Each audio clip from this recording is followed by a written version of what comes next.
वंदे मातरम मित्रों। मित्रों 8 अक्टूबर अब से राष्ट्रीय जलेबी दिवस घोषित हो चुका है।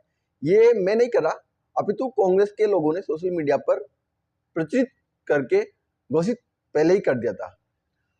अब से जब भी कोई खुशी का अवसर होगा उसमें लड्डुओं के स्थान पर लड्डू तो बटेंगे सही, लेकिन लड्डुओं के विकल्प के रूप में जलेबी निकल कर आई है। अब कभी कोई खुशी का अवसर हो या चुनाव जीतने का विषय हो, तब जलेबी बहुत बड़े स्तर पर बटेगी। ये कल पूरे देश भर में देखा कि जब कांग्रेस आगे चल रही थी तब कांग्रेस कार्यालयों पर जलेबी बन रही थी, बट रही थी। लेकिन जैसे ही भाजपा आगे बढ़ने लगी और जीतने लगी तब पूरे देश भर में जलेबी का जो स्वाद था वो देखने को मिला। और हरियाणा ने ये सुनिश्चित कर दिया कि जो जलेबी है वो किसी फैक्ट्री कारखाने में नहीं, अपितु गांव कस्बे मोहल्ले में जो चौराहे पर वहां के स्थानीय हलवाई के द्वारा स्वादिष्ट जलेबी गर्मा गर्म बनाई जाती है, वही देश चखेगा, ग्रहण करेगा, खाएगा, न कि किसी बड़े कारखाने में बनने वाली। ये देश निश्चित कर चुका है। तो मित्रों, आज का जो हमारा ये विषय होने वाला है वो हरियाणा और जम्मू कश्मीर के विधानसभा चुनाव के ऊपर होने वाला है। सबसे पहले आग्रह है, जो चैनल पर नए वो चैनल को सब्सक्राइब कर ले ताकि हमारी वीडियो पर आप नियमित रूप से बने रहें, हमारी वीडियो आपको समय समय पर मिलती रहे। वीडियो को शेयर करें, लाइक करें। भारत माता की जय बोलते हुए आज का वीडियो और विषय हम प्रारंभ करते हैं। मित्रों, सबसे पहले हम बात करेंगे एग्जिट पोल की। पूरे देश भर में जो एग्जिट पोल का जो सर्वे था उसमें भाजपा कहीं से कहीं तक हरियाणा चुनाव में जीतती हुई नहीं दिख रही थी। वहां पर पूर्ण रूप से स्पष्ट रूप से कांग्रेस को बहुमत मिलता हुआ दिखाया जा रहा था। तो सबसे पहले एग्जिट पोल की धज्जियां उड़ चुकी है, जो एक बड़े स्तर पर, ऐसे छोटे मोटे भी नहीं, एक बड़े मार्जिन के साथ में अंतर जो एग्जिट पोल का था वो देखने को अभी वर्तमान में देखने को मिल रहा है। एग्जिट पोल ने अलग बताया था कि ये स्थिति होने वाली, वो भी बहुत बड़े स्तर पर कि कांग्रेस को 50-55 सीट मिलने वाली है, लेकिन उसका पूरा विपरीत हो गया।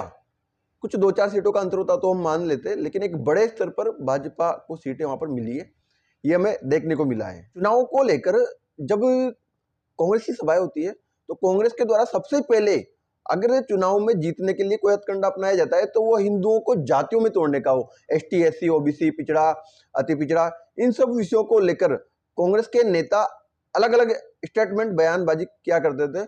लेकिन हरियाणा चुनाव में सबसे बड़ी जीत का कोई कारण है तो वो है हिंदुओं की एकजुटता।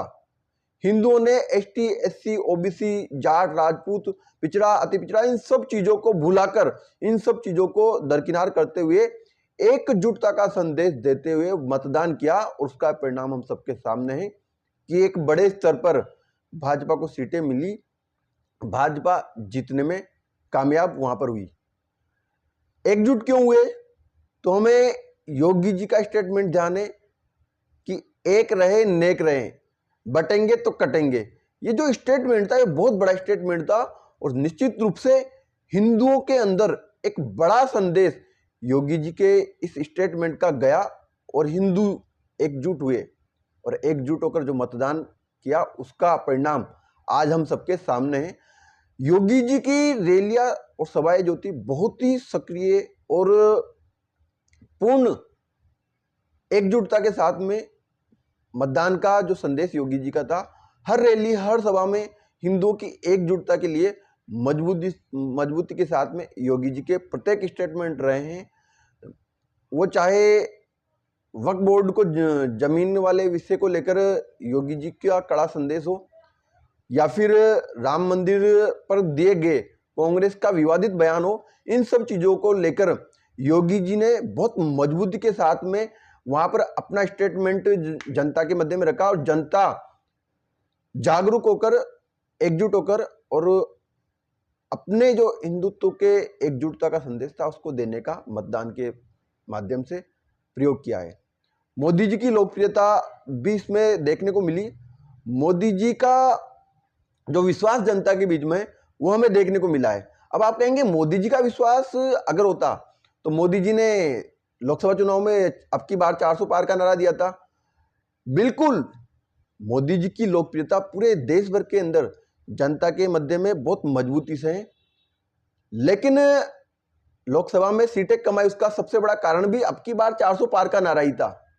आप बिल्कुल सही सुन पा रहे हैं, जब मोदी जी ने देश के अंदर नारा दिया कि अब की बार 400 पार, तो भाजपा का जो वोटर है, मतदाता होता है, वो बहुत ही सरल सहज होता है और उसको लगता है कि अच्छा 400 पार सीटें आ रही है तो फिर मेरे एक वोट से क्या फर्क पड़ेगा।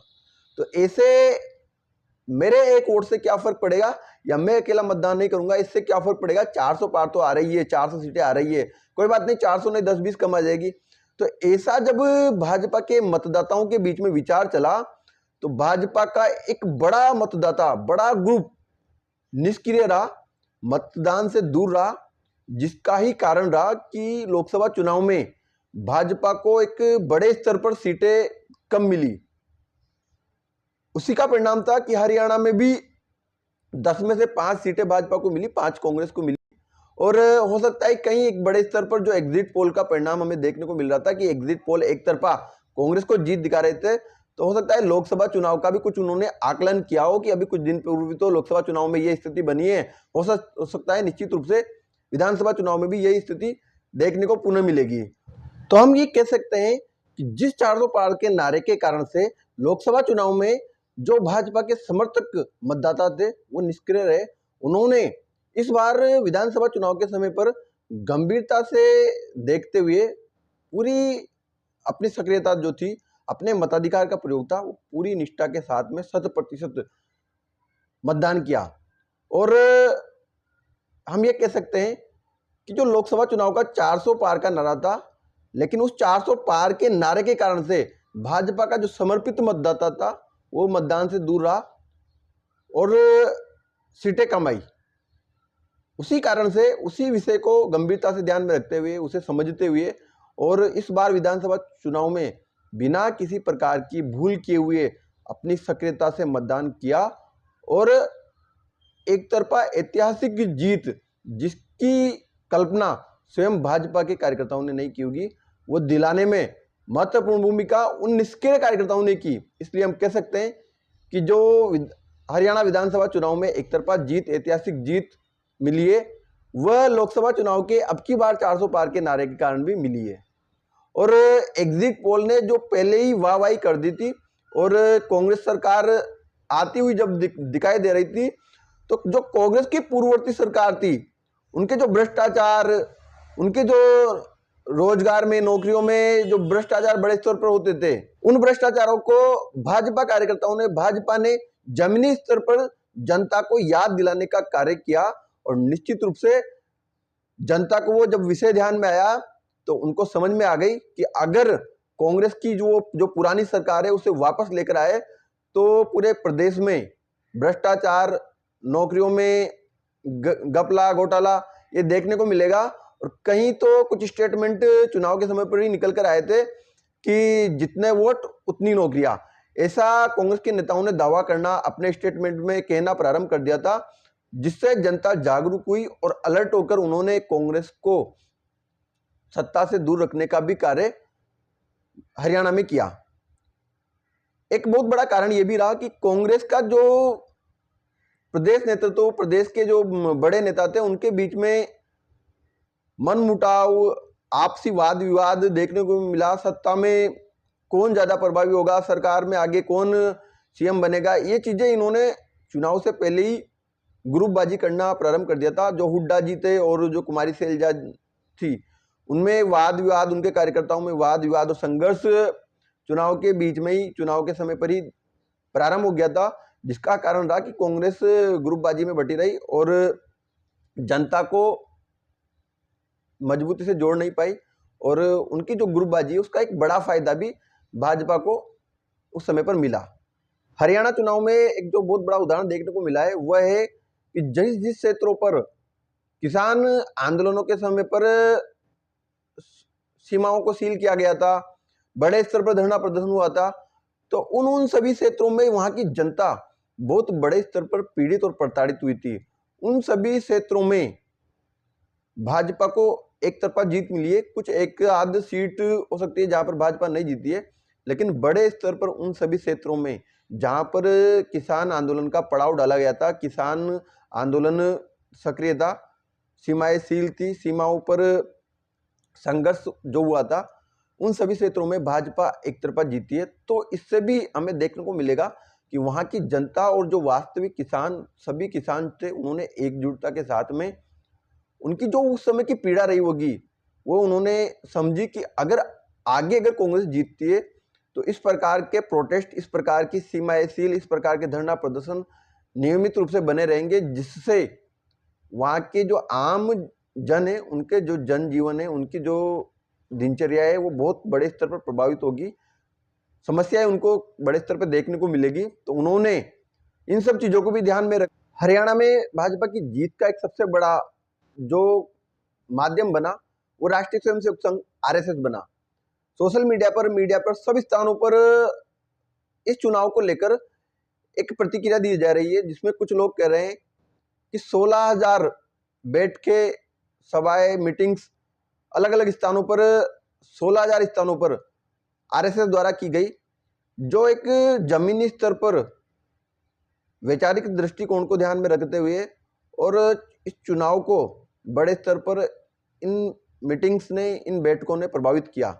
कुछ लोग 16,000 स्वयंसेवकों को जमीनी स्तर पर कार्य करने, सक्रिय होने और चुनाव में सक्रिय भूमिका रखकर राष्ट्रहित में मतदान करना, ऐसा भाजपा के पक्ष में मतदान करना, ऐसा अनुमान बता रहे हैं।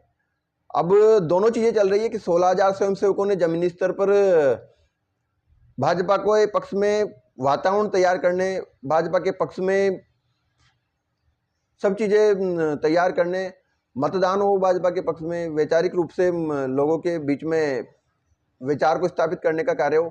और कुछ लोगों का कहना है कि 16,000 बैठकें हुई तो निश्चित रूप से राष्ट्रीय स्वयंसेवक संघ वो प्रत्यक्ष रूप से तो किसी राजनीतिक पार्टी को वोट देना या नहीं देना ऐसा तो कभी कहता नहीं है, लेकिन लोगों के बीच में वैचारिक स्पष्टता और अपने मताधिकार का प्रयोग करना ऐसा आह्वान जरूर करता है। तो निश्चित रूप से राष्ट्रीय स्वयंसेवक संघ की भी एक सक्रिय भूमिका हरियाणा चुनाव में रही है, जिसके माध्यम से राष्ट्रवाद की विचारधारा, देश हित की विचारधारा और कौन सा विचार आम जन के उत्थान के लिए हरियाणा में आने वाले समय पर सरकार बने, जिसका लाभ आम जन को होगा, इसको स्थापित करने का कार्य राष्ट्रीय स्वयंसेवक संघ ने किया, जो आज परिणाम बनकर निकल कर आया है कि इतने बड़े स्तर पर जब भाजपा के विरोध में एक पूरा इकोसिस्टम था, वातावरण था और अनुमान भाजपा के खुद जो कार्यकर्ता थे, बड़े नेता थे, उनको भी अनुमान नहीं होगा कि हम इतने बड़े स्तर पर जीत कर आएंगे। वो काम राष्ट्रीय स्वयंसेवक संघ की रणनीति ने, राष्ट्रहित में मतदान के आह्वान ने कर दिखाया है।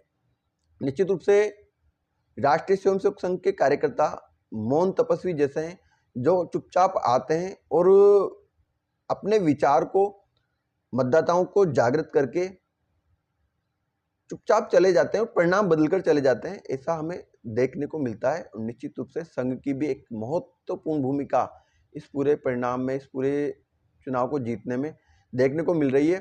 सोशल मीडिया पर भी ये चर्चा का विषय है कि गुजरात, मध्य प्रदेश के बाद में हरियाणा एक रोल मॉडल बनने वाला है, जहां पर संघ का विचार मजबूती से जमीनी स्तर पर स्थापित है, जिसके कारण से भाजपा को इतनी बड़ी जीत मिली है। और भाजपा का भी गढ़ आने वाले समय पर लगातार तीसरी बार जीतने के कारण से हरियाणा को देखने को मिलेगा, समझने को मिलेगा। जम्मू कश्मीर की हम बात करें तो जम्मू कश्मीर में भाजपा ने बड़े स्तर पर विकास कार्य किए, डेवलपमेंट के कार्य किए। क्षेत्र, भाषा, धर्म, इन सब चीजों को एक तरफ रखते हुए भाजपा ने समान विकास किया, या फिर हम ये कहें कि जो मुस्लिम बाहुल्य क्षेत्र थे वहां पर अतिरिक्त डेवलपमेंट के, विकास के, रोजगार के कार्य किए। लेकिन उसके बावजूद भी केवल जो हिंदू बाहुल्य क्षेत्र है वहीं पर भाजपा को बढ़त मिली है, जीत मिली है। जितनी सीटें भाजपा ने जीती उन सब सीटों में हिंदू बाहुल्य क्षेत्र ही है जहां पर भाजपा जीत कर आई है। तो ये साफ है कि उन लोगों का एजेंडा तय है कि उनको किस एजेंडे पर, उनको किस विचार को लेकर मतदान करना है। भाजपा कितना ही विकास करेगी, कितना ही सबका साथ, सबका विकास, सबके विश्वास की बात करेगी, लेकिन फिर भी वो लोग भाजपा को कभी मतदान नहीं करेंगे, सपोर्ट नहीं करेंगे। हो सकता है भाजपा और कुछ प्रयास सभी वर्गों के मध्य में करे, आने वाले समय पर उन लोगों के अंदर विश्वास स्थापित करने का कार्य करे, जिससे हो जाए। लेकिन मुझे ऐसा लगता नहीं है कि वो लोग कभी भाजपा के विकास के कार्य को समझकर अपने मताधिकार का प्रयोग करेंगे। तो भाजपा को केवल और केवल हिंदुओं की एकजुटता से ही वो सभी सीटें जम्मू कश्मीर में आज जीतने को मिली है। कांग्रेस की हम बात करेंगे तो कांग्रेस जम्मू कश्मीर में बहुत बुरी स्थिति में है। 36 में से 6 सीटें ही कांग्रेस को मिली है, ऐसा हमें जानकारी में है। तो ये बहुत बुरी कांग्रेस की स्थिति है। पूरे देश भर में हम बात करेंगे तो कांग्रेस क्षेत्रीय दलों से भी पिछड़ती हुई दिखाई दे रही है। लोकसभा चुनाव में जो 99 सीटें मिली है उसका भी अगर जब आकलन करेंगे तो आधी से ज्यादा सीटें वो होंगी जिसमें क्षेत्रीय दलों के प्रभाव से, क्षेत्रीय दलों के गठबंधन के बाद से उनको वोट मिला होगा, जिसके कारण से वो जीते हैं। तो ये कांग्रेस की स्थिति पूरे देश भर में बहुत बुरी हो चुकी है, जो आने वाले समय पर और बुरी होती जाएगी, जिसकी जिम्मेदार स्वयं कांग्रेस है। उनकी रणनीति है, उनकी परिवारवाद की और ग्रुपबाजी, आपसी वाद विवाद, मनमुटाव है, ये बहुत बड़ा एक कारण कांग्रेस का है। तो अंततः हम ये कह सकते हैं कि भाजपा के जहां भी जीत होती है, भाजपा की जो जीत का सबसे बड़ा कारण होता है वो जमीनी स्तर पर जुड़ा हुआ कार्यकर्ता जो होता है वो होता है। क्योंकि जमीनी स्तर का जो कार्यकर्ता होता है, बूथ अध्यक्ष, मंडल मंत्री, उपाध्यक्ष मंत्री, सह मंत्री, इस टाइप के जो दायित्व के लोग होते हैं, यही भाजपा की जो नीति है उसको जमीन तक पहुंचाने का कार्य करते हैं। और जमीनी स्तर पर जो कैंपेनिंग का, जिनका आम जनता के जुड़ाव का जो माध्यम होता है, वो भाजपा का बूथ स्तर तक का एक छोटा छोटा कार्यकर्ता होता है, जो भाजपा की नीति को जनता तक पहुंचाने का कार्य करता है। और जो जनता होती है, मतदाता होते हैं, उनको पोलिंग बूथ तक पहुंचाकर भाजपा के पक्ष में मतदान के लिए प्रेरित करने का कार्य करते हैं। लेकिन राजस्थान में के विषय में हम इस अभी बातचीत करें तो भाजपा की सरकार बन चुकी है और एक लंबे कालखंड से 5-5 साल का जो दौर चलता है कि 5 साल कांग्रेस, 5 साल भाजपा, 5 साल कांग्रेस, फिर 5 साल भाजपा, तो ये टूटना चाहिए। क्योंकि होता क्या है कि जब कांग्रेस का शासनकाल आता है तो सरकार या तो होटलों से चलती है या पेपर लीक, भ्रष्टाचार, महिला उत्पीड़न, ऐसे बड़े बड़े घटनाक्रम हम पूरे कालखंड में कांग्रेस के समय में देखने को मिलते हैं। और जब 5 साल भाजपा आती है तो कुछ समय पर इन चीज़ों को सुधारने का कार्य करती है, लेकिन फिर भाजपा सरकार वापस क्यों नहीं आती, इसका जो मेरा आकलन है, मेरा विश्लेषण है, वो ये है कि भाजपा सरकार में, सत्ता में, शासन में रहते हुए वो लोग जो भाजपा की नीतियों को जमीन पर आम जन तक पहुंचाने का कार्य करते हैं, उनकी सार संभाल भाजपा नहीं कर पाती। जब भाजपा सत्ता में, शासन में रहती है तो बड़े बड़े नेता, बड़े बड़े पदाधिकारी वही प्रभाव में रहते हैं। बाकी आम जो कार्यकर्ता, सामान्य कार्यकर्ता, जो भाजपा की जमीन पर आधार बनाने का, भाजपा का जो आधार है, उनकी अनदेखी जब होती है तो वो टूट सा जाता है। अभी हम वर्तमान समय पर भी हम बात करेंगे, अगर राजस्थान में चुनाव होता है तो भाजपा बहुत बुरी तरीके से हारेगी। क्योंकि पूरे राजस्थान में अगर आप किसी भी कार्यकर्ता से पूछेंगे तो यार हमारे तो काम ही नहीं हो रहे, हम सरकार में ही नहीं, ऐसा लग रहा है। विरोध भी नहीं कर सकते क्योंकि सरकार हमारी विचार की है, हमारी खुद की सरकार है। ऐसे भाजपा के पदाधिकारी बोलते हुए देखे जाते हैं, सुनने को मिल जाते हैं। उनके न ट्रांसफर के काम होते हैं, न थाने कचहरी के काम होते हैं, न चिकित्सालय के, न कहीं छोटे मोटे सुविधा पर ठेका कर्मियों में लगाने के, या कि छोटे मोटे कॉन्ट्रैक्ट भाजपा के पदाधिकारियों को, छोटे कार्यकर्ताओं को जो बूथ स्तर तक के उनको मिल जाए। ऐसे कार्य, कोई भी कार्य भाजपा के छोटे कार्यकर्ताओं के होते नहीं है। बड़े बड़े पदाधिकारियों के, बड़े बड़े जनप्रतिनिधियों की तो चलती है, लेकिन छोटे कार्यकर्ता को सत्ता में रहते हुए भाजपा के लोग भूल जाते हैं। वही कारण होता है कि जब 5 साल पूरे होने लगते हैं तब तक वो जो कार्यकर्ता है, जो भाजपा के कार्य का आधार है, जो भाजपा की नीतियों को जनता तक पहुंचाता है, उसको अनदेखी चलते चलते उसका मन टूट जाता है और वो निष्क्रिय हो जाता है। फिर जब चुनाव होते हैं तो भाजपा समाप्त, चुनाव हार चुके हैं। फिर कहीं जाके पुरानी फाइलें निकाली जाती है, अच्छा इस बूथ पर कौन बूथ अध्यक्ष था जिसने जमीनी स्तर पर काम किया, जनता तक भाजपा की नीति को पहुंचाने का काम किया, जनता का जुड़ाव किसका ज्यादा है, उसको संभाला जाता है, टटोला जाता है। और फिर वो भी वापस विचारधारा को लेकर आएंगे, भाजपा को लेके आएंगे, और भाजपा के विचार से जुड़ा और मजबूती से बंधा होता है, इसलिए वो वापस वो सक्रिय होता है और मजबूती से जब काम करते हैं तो पुनः सत्ता में, सरकार में आते हैं। तो निश्चित रूप से राजस्थान भाजपा के जो पदाधिकारी है, सरकार है, मंत्रीगण है, विधायक है, सांसद है, उन तक अगर मेरी ये विषय पहुंच पा रही है या उनको जो सलाहकार है, उनकी सलाहकार समिति के लोग हैं, अगर उन तक भी ये बात पहुंच पा रही है, तो वो भाजपा के जो छोटे लेवल के निचले वर्ग के जो कार्यकर्ता है, बूथ अध्यक्ष, मंडल मंत्री, युवा मोर्चा के मंडल अध्यक्ष, मंडल मंत्री, उनकी सार संभाल आप लोग कीजिए।